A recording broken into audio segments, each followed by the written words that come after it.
बिस्मिल्लाहिर्रहमानिर्रहीम। तो आज जो हमारा टॉपिक है वो एचेलन फॉर्म और रिड्यूस एचेलन फॉर्म किसी भी मैट्रिक्स का क्या है, तो उसको बड़े सिंपल तरीके से हम समझेंगे।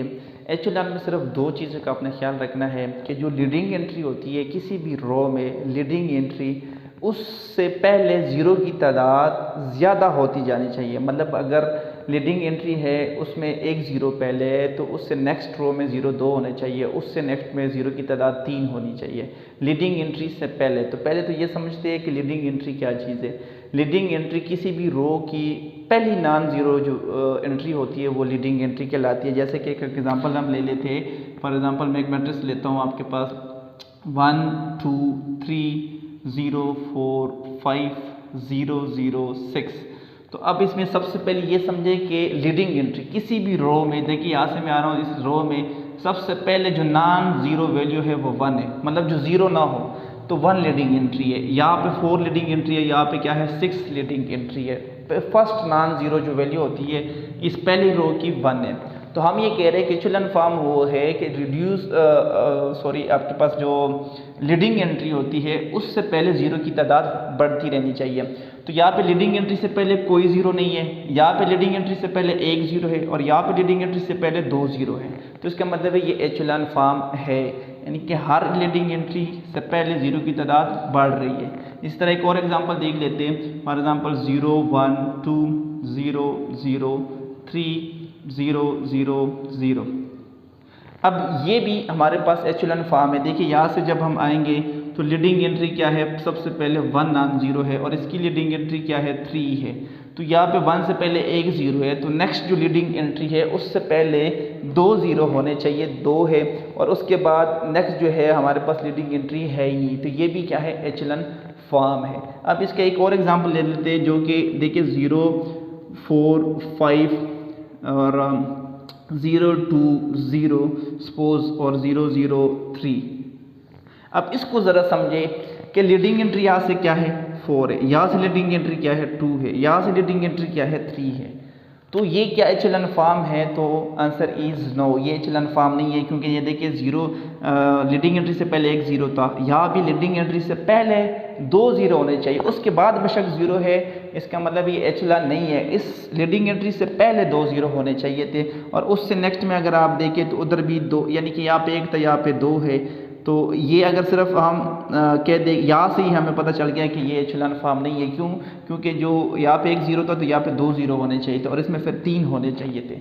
तो ये आपके पास एचेलन फॉर्म नहीं है। तो मतलब सिंपल सी अल्फाज में ये है कि लीडिंग एंट्री क्या है, जो सबसे पहली नॉन ज़ीरो वैल्यू होती है वो आपकी लीडिंग एंट्री है। अब उससे पहले जो है ज़ीरो की तादाद बढ़ती जानी चाहिए जो नेक्स्ट आपके पास रोज़ आते हैं। यहाँ पे अगर एक ज़ीरो तो यहाँ पे दो ज़ीरो होने चाहिए थे, उसके बाद ज़ीरो है तब भी ये एचेलन नहीं है। लीडिंग एंट्री से पहले ज़ीरो की तादाद क्या होनी चाहिए, ज़्यादा होनी चाहिए। ठीक है, तो ये हमारे पास एचेलन फॉर्म है। अब हम रिड्यूस को देखते हैं कि रिड्यूस एचेलन फॉर्म क्या है। तो स्टूडेंट्स अब हम देखते हैं रिड्यूस एचेलन फॉर्म। तो रिड्यूस एचेलन फॉर्म, अगर आप रिड्यूस को छोड़ दें तो उससे पहले बाद में है एचेलन फॉर्म। इसका मतलब है जो एचेलन फॉर्म की हमने कंडीशन बताई है कि लीडिंग एंट्री से पहले ज़ीरो की तादाद बढ़ जानी चाहिए अगली रो में, वो लाजमी होनी चाहिए। मतलब एक मैट्रिक्स का पहले एचेलन होना ज़रूरी है, उसके बाद क्या होगा, रिड्यूस होगा। तो ये मैंने एग्जांपल्स ली थी कि ये भी हमारे पास एचेलन था, क्योंकि लीडिंग एंट्री 1 है, यहाँ पे 4 है, यहाँ पे 6 है, तो यहाँ पे ज़ीरो की तादाद बढ़ रही थी, इसका मतलब ये एचेलन फॉर्म है। और इसी तरह यहाँ पे लीडिंग एंट्री 1 है, यहाँ पे 3 है, तो ये भी आपके पास एचेलन है। अब रिड्यूस कब होगा? रिड्यूस के लिए सिंपल, लीडिंग एंट्री के ऊपर और नीचे भी ज़ीरो होना चाहिए। लीडिंग एंट्री के ऊपर और नीचे भी ज़ीरो। अब ये यहाँ पे अगर आप देखिए 1 है, अब इससे ऊपर मैट्रिक्स है नहीं, लेकिन इसके नीचे सारे ज़ीरो है, ये ठीक होगा। अब नेक्स्ट जो लीडिंग एंट्री है ये 4 है, इसके नीचे 0, इसके ऊपर 2 है, तो ये 2 क्या होना चाहिए, 0। लीडिंग एंट्री के ऊपर और नीचे अगर ज़ीरोज़ हो, और इधर लीडिंग एंट्री 6 थी तो इसके ऊपर 5 और 3 है, तो ये क्या हो जाना चाहिए, 0 और 0। तो अब ये जो है रिड्यूस एचेलन फॉर्म है, रिड्यूस एचेलन फॉर्म। अब आप अगर दोबारा ज़रा हम एचेलन पहले देख लेते हैं, तो देखिए लीडिंग एंट्री से पहले कोई ज़ीरो नहीं था, लीडिंग एंट्री से पहले एक ज़ीरो है और लीडिंग एंट्री से पहले दो ज़ीरो है, तो इसका मतलब एचेलन है। रिड्यूस के लिए क्या है कि लीडिंग एंट्री के ऊपर और नीचे ज़ीरोज़ होने चाहिए। तो यहाँ पे नीचे ज़ीरो है, यहाँ पे ऊपर नीचे ज़ीरो है, यहाँ पे 6 के ऊपर ज़ीरो है, नीचे नहीं है क्योंकि नीचे मैट्रिक्स ही नहीं है। इसी तरह ये एचुलान है। पहली बात ये देखनी है कि एचुलान लाजमी होना चाहिए, उसके बाद हम रिड्यूस पे जाएंगे।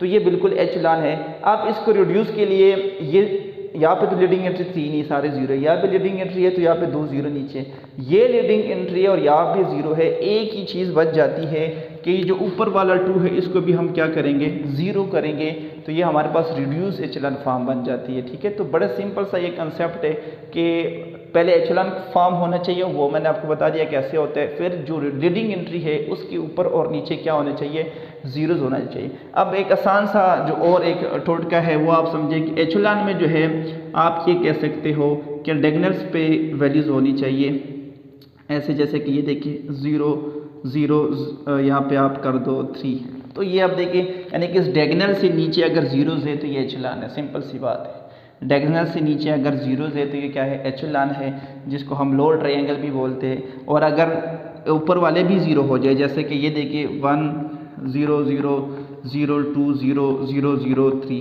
तो ये आपके पास क्या है, रिड्यूस एचेलॉन फॉर्म है। ठीक है, यानी कि 1 2 सिर्फ डायगोनल्स पे वैल्यूज़ ऊपर नीचे जीरोज़ होते हैं, ये रिड्यूस है। और अगर डायगोनल से नीचे वैल्यू जीरो है तो ये हमारे पास एचेलॉन है। तो उम्मीद करता हूँ कि आपको ये जो एचेलॉन और रिड्यूस का जो टॉपिक है ये आपको क्लियर होगा। अल्लाह हाफिज़।